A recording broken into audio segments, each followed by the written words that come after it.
dibandingkan misalnya belajar fotografi secara formal 5 tahun di kampus, ya tentunya kursus itu kayak jalan pintas gitu kan.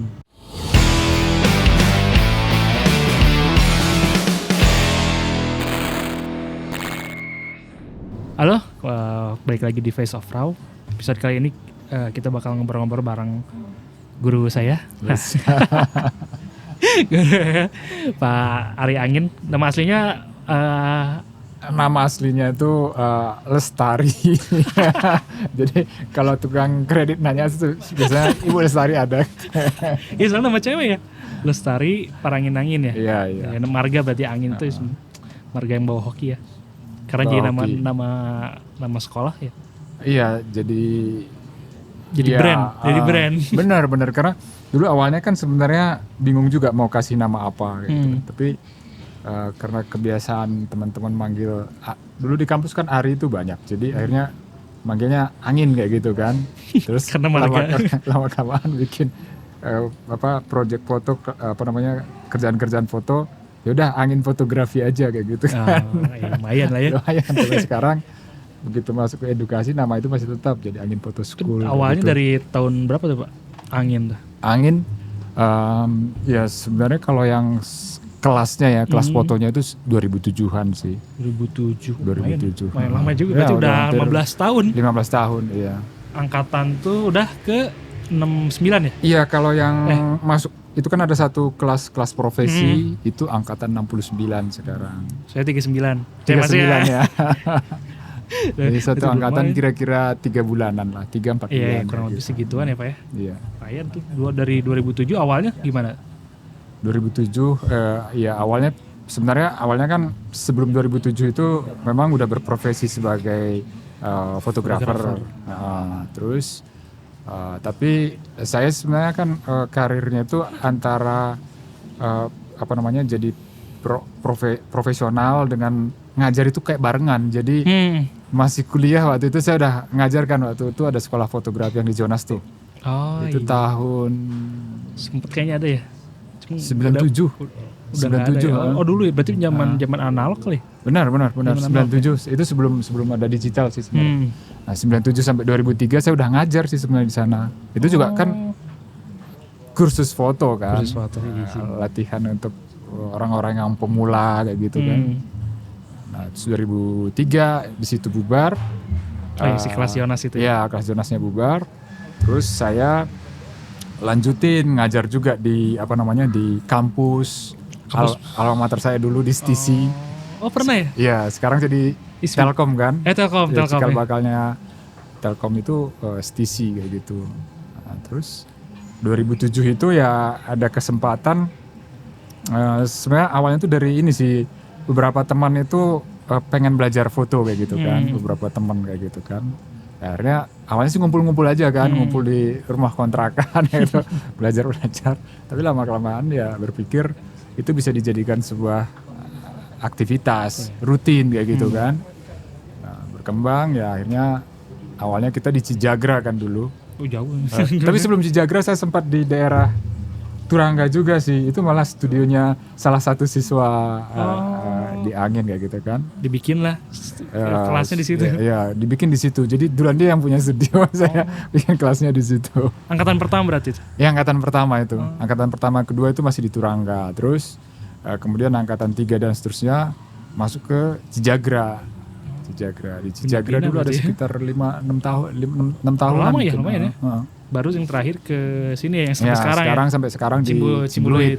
itu di gedung Pondok Lensa. Tapi emang dari dulu emang passionnya emang ngajar kali ya? Menyalurkan passion lain selain motret tapi? Ya ngajar itu memang kayaknya passion ya, karena ternyata setelah saya runut ke belakang waktu SMA pun saya ada kegiatan mengajar juga, tapi bukan bidang fotografi. Waktu itu saya aktif di kayak grup musik ensemble trompet kayak gitu kan. Yeah. Nah itu kan memang anak-anak SMA kalau udah lulus nanti ngajar lagi nih ke bawahnya kayak gitu kan. Nah di situ ternyata saya sudah mulai ngajar. Bibit ngajar ya sebenarnya. Lumayan ya. Tapi kalau dulu pendidikan emang formal di fotografi atau? Bukan. Saya pendidikan formalnya itu di DKV, desain. Oh, desain ya. Jadi lebih ke desain sebenarnya Desain dulu. komunikasi visual. Soalnya saya udah nyewawancara 2 orang, berarti sama-sama Pak Ari 2 orang yang pengajar. Oh 3 sama aja mungkin ya. Kalau yang Pak Ibun tuh, Pak Ibun, dia juga kan dosen. Iya, Ternyata iya. basicnya juga bukan fotografi. Sekarang juga Iya. bukan juga ya. Bukan. Cuma saya itu Kira-kira mungkin koneksinya itu saya senang menggambar. Oh, Jadi ternyata dari SD, SMP, Ah. SMA itu senang menggambar. ketertarikannya ya. Tertarik menggambar. Jadi nah ternyata saya pikir dulu DKV itu banyak menggambar. Ternyata kan lebih kompleks ya kalau Iya, DKV lebih- itu. Banyak soal perancangan kan sebenarnya ya. Terus juga skill komputer dan lain-lain. Nah tapi waktu di DKV itu ada mata kuliah fotografi. Oke. Nah, Awalnya terus dari situ awalnya ya. di situ sih. Terus ada juga teman yang memang hobi foto. Saya suka belajar dengan meminjam kamera dia kayak gitu. Rata-rata kayak gitu ya. Ya. Rata-rata kayak gitu. Ya. Terus belakangan kok motret itu ternyata lebih apa ya? Lebih cepet, Lebih instan lebih instan dalam sekarang. visualisasi. Tapi dulu juga instan ya. Cuma nunggu cuci doang. Nunggu cuci aja sih. Cuma dalam prosesnya kan apa namanya? Misalnya dulu kalau bikin poster kayak gini kan bisa seminggu kayak gitu kan. Tapi Dulu foto kan komputernya juga masih nggak terlalu canggih kayak sekarang. iya. Jadi kayak gitu. Jadi ketertarikan sama karakter media fotografi itu sih yang menyalurkan kembali passion menggambar Tapi melalui kamera ya. melalui Medianya kamera. menjadi Medianya jadi fotografi. makanya lebih aktifnya juga di foto-foto konseptual buat komersil juga ya Pak ya. Iya, saya di pekerjaan memang masuk juga di foto-foto komersial lah ya, komersial produk. Ya, di mana di segmen itu kadang-kadang memang saya sebenarnya lebih sebagai visualizer sih sebenarnya, karena konsepnya udah dari orang-orang art directornya gitu kan. Nah, jadi kita kayak operator nih. Iya, Pengen jadinya kayak gini, kita yang ini. Oh. Jadi istilah saya visualizer kayak gitu kan. Hmm. Karena itu memang harus kerjasama sih menurut saya. Kalau orang konseptor itu biasanya mereka aspek komunikasinya yang dikejar kayak gitu kan. Mungkin memanfaatkan simbol-simbol dan lain-lain. Yeah. Tapi di eksekusi visualnya kalau mereka misalnya nggak punya pengalaman misalnya Secara teknis lah ya. ya teknis lighting kayak gitu kan, peralatan, terus komposisi dan lain-lain, terutama dengan karakter media fotografi ini ya memang ya harus diserahkan ke orang yang biasa. Ke operator. Iya. Ya anggaplah kita operator lah kayak gitu. Kalau di film tuh DOP-nya ya. DOP-nya gitu gitu. kurang lebih. Ternyata kalau iklan juga sama berarti gitu ya. Gitu. Ada direct. Jadi mereka- Pernah apa aja Pak iklan yang sejauh ini yang aku sih udah agak lama ya, tapi dulu beberapa produk-produk kayak minuman, produk-produk kosmetik kayak gitu pernah saya kerjain sih. kalau yang public figures pernah materi Public figure pernah dulu. paling ini siapa tuh yang si paling Anang dulu, Anang sama Anang. Syahrini. anak Syahrini, oh masih sama Syahrini ya? Oh iya, itu zaman apa dulu produk bed cover kayak gitu-gitu. Syahrini Asanti, Syahrini. Syahrini. Oh. Rosa, terus oh ya dulu ada produk Oli Top One, itu juga ada beberapa public figure kayak Afgan segala macam. Nah, ya, itu ribet nggak sih? Komunikasi atau pemotretannya gitu? Nggak ribet sih sebenarnya ya. Ah, Biasanya justru kalau di pekerjaan-pekerjaan besar itu malah lebih nggak ribet karena udah lebih terstruktur kan. iya. Nah yang ribet ini pengalaman belakangan ini sih sebenarnya saya motretin buat satu BUMN juga kayak gitu kan, untuk memperingati 100 tahunnya mereka kayak gitu. Itu agak ribet karena nggak ada konsep yang jelas. Jadi di lapangan itu kayak kita improvisasi kayak gitu kan. Jadi kayak bikin stok foto kayak gitu. Iya, bener. Nah itu yang ribet karena ternyata kan dalam eksekusi seperti itu nggak segampang habis motret di sini kita pindah lagi ke sini, pindah lagi ke sini. Kalau dalam pendekatan foto-foto seperti itu kan kita harus mikirin juga kayak nanti peralatannya gimana nyiapinnya gitu kan. Kalau mau gini gimana, apa yang disiapin Iya gitu ya. benar. Jadi idealnya kan habis titik ini pindah lagi ke sini, mungkin satu titik juga bisa explore 1 jam kayak gitu kan. Nah tapi kalau dengan sistem seperti itu ya, seperti serabutan kayak gitu ya. Ribet kita harus mikir ini. Iya.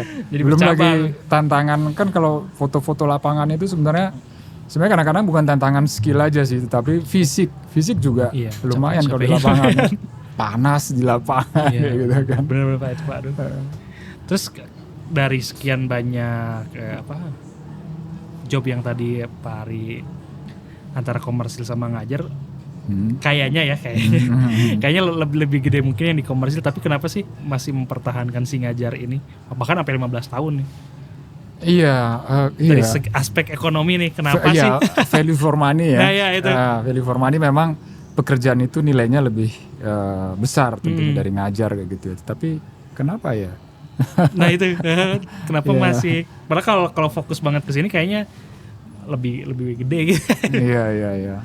Tapi ya memang mungkin jalannya udah begitu kali ya. Karena kan ngajar juga berapa satu angkatan berapa 3 bulan kali Pak ya? Ada 3 bulanan. Seminggu 3 bulan. sekali. Jadi jadwalnya cukup intens juga Pak ya? Cukup intens. Jadi kalau sehari-harinya sebenarnya kalau di sana itu ya hampir tiap hari ada jadwal sih sebenarnya. Oh, betul.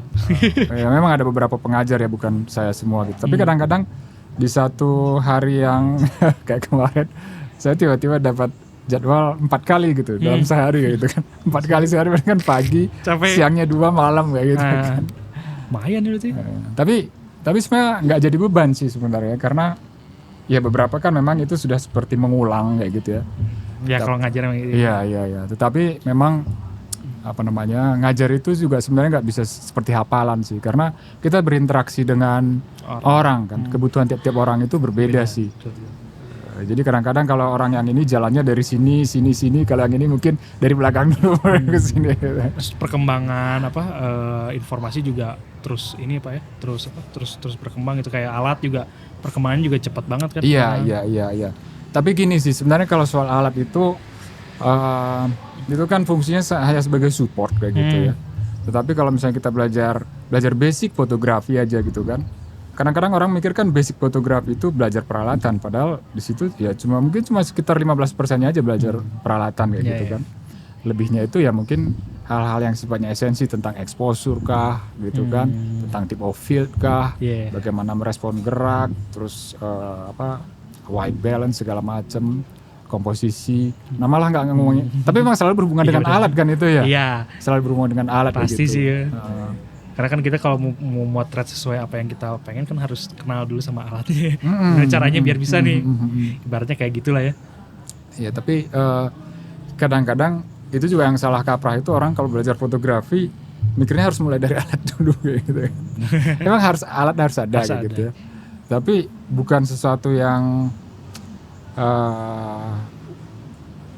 keharusannya. Memang harus ada gitu. Tapi kalau ngomongin hal yang sifatnya esensial, fotografi itu sebenarnya bukan kamera sih sebenarnya. Apa tuh? Gambar. Maksudnya gimana? Iya, maksudnya kalau kita ngomongin fotografi sih sebenarnya esensinya adalah gambar kan. Bagaimana kita membuat gambar kayak gitu kan. Jadi justru bahasan utama itu justrunya gambar kan. Gambar dengan segala macam fungsi gambar kah kayak gitu kan. Peralatan itu kan sebenarnya ya teman-teman yang suka main-main kayak kamera lubang jarum yang gitu-gitu juga bisa kan jadi gambar kayak gitu. Iya kan. sih benar. Kayak gitu. Jadi ya saya karena sering ketemu sih, kayak kemarin saya ketemu misalnya salah satu yang baru belajar juga kan. Baru beli kamera nih. Terus dia bilang, "Pak, ini teman saya bilang, teman saya bilang," kayak gitu kan. Kayaknya seri yang berikutnya dia nyebut kayak gitu kan. Dia nyebut seri berikutnya tuh lebih bagus daripada yang seri ini. Padahal kamera itu belum sampai 2 bulan dia pegang gitu kan.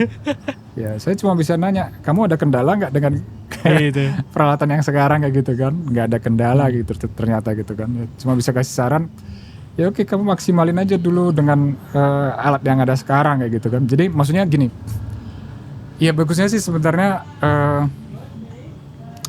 fokus kita itu bukan ke peralatan sih sebenarnya, tapi bagusnya ya bikin karya kah kayak gitu kan. Bagaimana karyanya juga nanti bisa punya manfaat, kalau manfaat punya dampak, kalau punya dampak kayak gitu kan. Tapi lulusan yang biasa dari Pak Ari gitu, murid-muridnya sekarang udah jadi apa sih Pak? Kebanyakan apa jadi fotografer semua atau gimana? Atau mungkin ada yang udah kerja bareng gitu? Ada beberapa yang tadinya magang-magang di sana, ada juga yang udah kerja di kita kayak gitu ya. Beberapa murid, siswa, alumni jadi pengajar. Oh ada ya? Itu juga ya hampir semuanya kayaknya. Hampir semua kan? Pengajar di sana kayaknya hampir semuanya Iya, alumni. iya. Tapi ada beberapa yang alumni dulu yang masih ngajar di Jonas itu ada juga kayak gitu. Tapi sebagian besar ke profesi memang ada yang bekerja di bagian dokumentasi di Kementerian Olahraga kemarin si Michael itu ya. Tapi di komersial juga banyak. Tapi rata-rata memang di bidang profesi sih. Bidang Rata-rata profesi. ya. Nah hobi ada beberapa juga sih mereka. Ya, termasuk saya lah ya. Iya. Jadi bukan jadi pekerjaan utama kayak gitu. Emang juga tidak tidak terlalu diarahkan untuk jadi, emang benar-benar dibebasin ya Pak pilihannya semua. Nah kan Pak Ari juga kan ngajar di kampus ya tadi ya. Iya. Ngajar di kampus juga, ngajar di kelas juga. Nah itu ada bedanya nggak sih Pak? Dari segi kurikulum atau silabus atau cara gitu? Ya ada sih. Sebenarnya kan gini, ngajar ini kalau kita ngomongin fotografi materinya sih sebenarnya ya katakanlah ilmu fotografi ini kan macam-macam nih. Mau yang mana kita sampaikan ke segmen di kampus atau di kursus ya gitu kan. Tapi yang beda mungkin yang belajarnya kayak gitu kan. Ya kalau saya lihat yang di kursus itu benar-benar orang yang memang niat kayak gitu kan.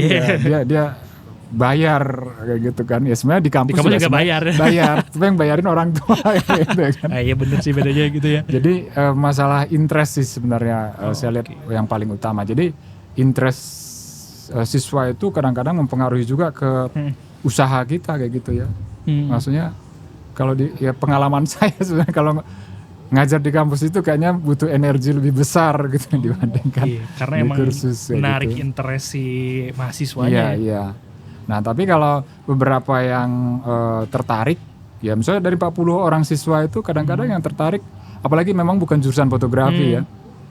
Saya kan kadang-kadang ngajar fotografinya itu di jurusan bukan fotografi, DKV kah, gitu. atau ilmu komunikasi, atau kemarin terakhir di arsitektur di ITB kemarin sempat ngasih juga sih, kayak kuliah umum kayak gitu kan. Kuliah umum. Nah beberapa di antara mereka itu kan sebenarnya nggak interest fotografi kayak gitu kan. Jadi kayak cuma gitu. Iya. Asal hadir aja. Nah, tapi memang itulah tugas kita juga kadang-kadang gimana membuat fotografi ini memang menjadi sesuatu yang menarik gitu. Sesuatu yang menarik. Saya pada umumnya memang banyak orang lihat fotografi ini bidang yang seksi kayak gitu. Karena saya lihat beberapa siswa yang datang ke angin itu sama sekali awam sih sebenarnya.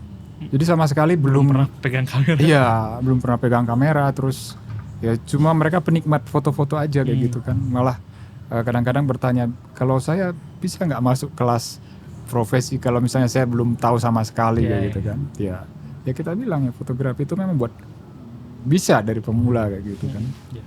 Karena waktu awal saya masuk juga kayaknya pas belajar kok matematik banget. Kayak awalnya kayak matematik banget, cuma kesini emang kayak paham sebenarnya esensi dari perhitungan itu, cuma kan buat bikin apa yang kita mau. Outputnya sebenarnya ke situ lagi. Cuma benar, karena secara teknis kan fotografi ini terukur ya. Terukur kayak gitu kan. Jadi karena cuma memang itu juga bisa jadi kendala juga buat pembelajar kayak gitu ya. Yang belajar terutama kadang-kadang orang yang nggak bisa sabaran kayak gitu kan. Jadi itu dianggap sebagai penghambat ketika dia mau berekspresi lebih spontan. Kok harus mikirin ini foto udah fokus apa enggak, white balance-nya seperti apa, segala macam gitu. Tapi sebenarnya kalau udah terbiasa itu kan semacam kayak kelengkapan aja kan. Kita juga dalam pekerja kadang-kadang kelengkapan rutin. Oke, udah cek exposure, cek misalnya fokus, cek white balance, cek kayak gitu kan. Ya walaupun semuanya itu bisa otomatisasi juga kan. Bisa sih. Benar. Tapi sebenarnya bagusnya kalau itu semuanya dalam kendali kita kan lebih enak kayak gitu. Tapi bisa dibilang bahwa kursus fotografi itu menjadi jalan pintas untuk orang-orang menjadi fotografer daripada secara formal pendidikan. Oh iya. Gimana Nah, sih? Bisa dibilang gitu juga atau enggak? Ya Atau sebenarnya beda? kan semua program belajar terus juga mungkin tempat belajar itu pasti punya ini ya kurikulum kayak gitu kan. Cuma kalau dibandingkan misalnya belajar fotografi secara formal 5 tahun di kampus, ya 4 tahun. 4 tahun. Ketahuan itu. Kebanyakan telat ya Pak. Soalnya saya dulu kuliah 7 tahun. Ya maksudnya kalau dibandingkan dengan belajar lama seperti itu, ya tentunya kursus itu kayak jalan pintas gitu kan. Tapi buat beberapa orang belajar 3 bulan 4 bulan aja kelamaan loh. Iya benar. Yeah. Karena ya maksudnya kalau bisa mereka belajar sekali kayak gitu kan. Tapi kan nggak bisa begitu. Tapi ya. mungkin emang outputnya juga beda ya. Mungkin kalau yang kursus emang dia pengen jadi fotografer, tapi untuk yang akademisi mungkin dia bisa cabangnya bisa beragam ya. Mungkin ada jadi Benar. kurator, kritikus atau mungkin kesananya mungkin jadi lebih ke akademisinya gitu Pak ya. Ya jadi kalau di kursus itu memang ruang lingkupnya mereka lebih banyak nanti ke praktisi sih Iya, sebenarnya. praktisi sebenarnya. Praktisi. Ya, tapi emang kalau emang pengen berkarir dan jadi berprofesi emang salah satu shortcutnya lah ya jalan pintas. Iya. Ya, ini kan sebenarnya alternatif aja kan pendidikan formal ketika misalnya dari segi waktu ataupun kadang-kadang kesempatan mungkin lebih baik kursus, ya mereka ikut kursus. Tetapi kan proses belajar itu berkelanjutan kan sebenarnya ya. Jadi banyak yang misalnya tadi awalnya itu praktisi ataupun operator kayak gitu ya. Tapi lama-kelamaan dia juga bisa menjadi seorang konseptor. Director juga ya. Director. Karena di beberapa bidang pekerjaan memang dituntut untuk harus bisa kayak gitu kan. Misalnya dia yang terjun ke wedding aja misalnya, wedding fotografi kayak gitu kan. Ngarahin pose. Dia kan nggak bisa sebagai eksekutor aja kan. Dia juga harus bisa mengarahkan orang pada saat tertentu, pada saat misalnya foto di pelaminan atau pada saat pre-wedding lah, itu yang paling jelas kan. Harus punya konsep kayak gitu kan. Terus juga kemampuan dia berkomunikasi harus ditingkatkan terus. Nah, yang gitu-gitu kadang-kadang memang bisa sambil jalan sih sebenarnya. Bisa sambil jalan. Yang penting di tahap awal itu dia sudah bisa sudah pede lah memotret. Secara teknis udah bisa. Teknis. Jadi secara non teknis kan. Nanti belajarnya mungkin sambil jalan gitu. Sambil jalan. Atau belajar di RAW bisa ya Mas ya? Bisa. Yang non teknis. Iya bisa karena harus saling melengkapi kan. Saya juga sering bilang sebenarnya belajar fotografi di sini nih begitu kalian selesai ini kayak titik nolnya gitu kan. Belum jadi kayak gitu kan. Cuma memang secara yang substansi teknis basic mereka sudah miliki kayak gitu kan. Tapi kayak substansi misalnya yang saya bilang tadi kajian ini sebagai gambar misalnya harus seperti apa, harus itu udah lanjutan jalan. Iya nggak bisa cepet itu. Nah pas kemarin pandemi itu kan 2020 lumayan nih kan kebanyakan offline juga Pak ya dulu terus tiba-tiba pandemi nggak bisa ketemu dan lain-lain itu sempat menghambat nggak sih? Ya menghambat karena masalah kebiasaan kita juga dulu kelas itu kebanyakannya offline gitu kan. Ya dulu belum pernah online malah. Pernah sekali waktu itu ada permintaan dari luar kota masih pakai Skype dia. Oh iya Skype dulu ya. Belum ada Zoom, belum pakai Zoom ya. Belum pakai Zoom itu saya ingat. Nah terus begitu kemarin pandemi semua yang terhenti kan. Yang offline itu terhenti kayak gitu. Jadi akhirnya mau nggak mau kita berpikir juga gimana caranya. Dan tapi memang masih ya? ada demand untuk orang belajar. Ya? Iya. Jadi akhirnya kita online. Dan dari segi peserta apa lebih banyak atau enggak sih kalau online? Iya, sebenarnya pada saat pandemi kemarin kelas-kelas online itu marak sekali sih sebenarnya, marak sekali kayak gitu kan. Mungkin yang kelas-kelas singkat kayak gitu ya. Cuma memang kelas ya kita online tapi tetap tatap muka kayak gitu kan. Jadi mengganti media aja sih. Jadi kadang-kadang orang bertanya begini misalnya, kalau kelas online lebih murah nggak kayak gitu? Iya kan, mikirnya. Tapi ya enggak kayak gitu kan. Jadi kelas online kita sama aja, misalnya dari faktor biaya sama aja dengan offline kayak gitu. Jadi mungkin itu juga respon ya artinya mungkin nggak sebanyak yang offline. Jadi kelas online kita itu nggak sebanyak yang offline. Dulu kalau nggak salah 10 orang ya hampir kayak tiap kelas. Enggak sih, enggak pernah sebanyak itu sih. Kita satu kelas paling 6 orang. Cuma dulu suka kita bagi misalnya ada pagi, ada yang malam kayak gitu kan. Karena biasanya kan itu memang harus banyak praktek. Jadi kalau kebanyakan juga nanti pada ngantri kan satu-satu. Oh iya, kalau angkatan saya kalau nggak salah segituan juga sih, kurang dari 10 sih ya, tapi lebih dari 5 sih. Lebih dari 5, 6, 7 kayak gitu paling. Jadi ngakal ini emang lumayan susah ya, soalnya kan Pak Ari juga sering meragain tuh. Pakai ini, pakai itu. Jadi tapi tetap kayak gitu. Tetap sih seperti kelas offline pada saat saya ngajar online, itu tetap seperti offline. Jadi pada saat misalnya saya memperagakan exposure misalnya ya, kompensasi exposure ya, saya harus tetap memotret objek yang memang memerlukan kompensasi exposure ya gitu kan.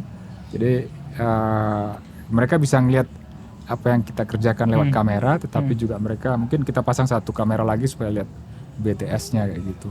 Simple sih sebenarnya kalau sekarang tuh secara teknologi sih sebenarnya nggak ada masalah sih. Cuma memang tetap sih menurut saya kelas online itu ada delay-nya. Bener. Ada delay-nya gitu kan. Intens. Interaksinya sih nggak langsung. Nah kalau offline mereka bisa langsung praktek, kita lihat koreksi, mereka lakukan lagi. Jadi satu-satu materi itu bisa umpat balik sampai 2 kali, 3 kali kayak gitu kan. Tapi kalau online cenderung searah memang. Bener. Paling interaksinya pada saat mereka mengerjakan tugas kayak gitu. Tapi untung udah mulai lagi normal ya. Udah, tapi tetap ya bersyukurnya begitu. Jadi akhirnya sekarang online-nya tetap jalan. Jadi nambah satu lubang, satu channel lagi ya. Lumayan lah ya. Berarti pandemi membuka satu peluang. Benar. Jadi intinya memang ya kita tetap harus beradaptasi sih sebenarnya kan. Dengan media-media baru kayak gitu kan, channel-channel baru untuk berkomunikasi kayak gitu. Terus kemarin pas pandemi gimana sih rasanya jadi subjek foto istri kan kayak bikin foto ya. Oh iya. Jadi istri Pak Ari ini Bu Mary sama adiknya kakaknya bikin Mbak buku Enda. Foto stay at home. Stay at home. Nah itu terus Mbak Mary kan motret warga, nah gitu. Iya. Biasa banyak motret di rumah termasuk saya jadi objeknya. Biasa kan Pak Ari yang motret, sekarang tiba-tiba jadi subjek bareng anak itu rasanya gimana sih? Terus pas lihat karyanya? Iya sebenarnya biasa aja sih ya. Saya maksudnya ya kayak keseharian aja sih, nggak seperti di foto juga sih. Karena emang konsep buku fotonya juga lebih bukan foto-foto yang di set kayak gitu kan. Jadi lebih keseharian aja kayak gitu. Tapi jadi memandang fotografi ini jadi tidak terlalu. Tapi ngomong-ngomong pengalaman di foto kayak gitu ya. Saya pikir bagus loh, maksudnya fotografer itu sesekali di foto kayak gitu kan. Iya sih. Jadi balance juga ketika kita melihat.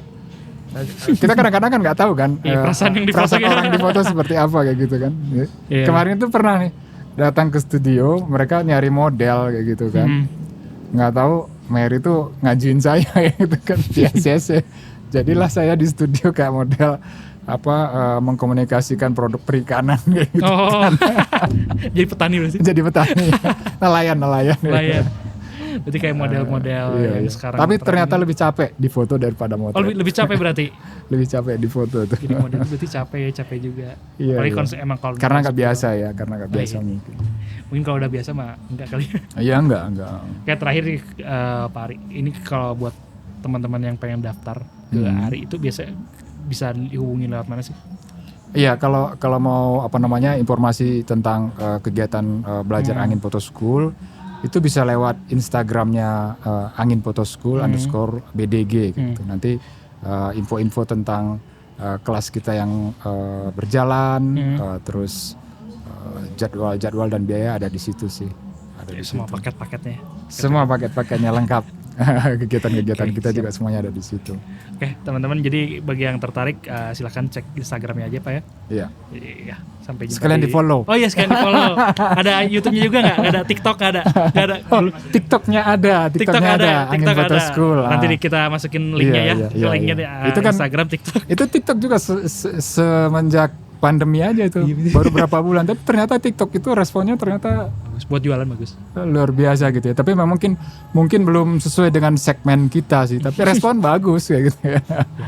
Nanti kita masukin linknya lah Pak ya. Iya, oke sip. Oke teman-teman, terima kasih yang udah nyimak. Pak, sampai jumpa di pertemuan selanjutnya. Bye. Oke, sampai ketemu.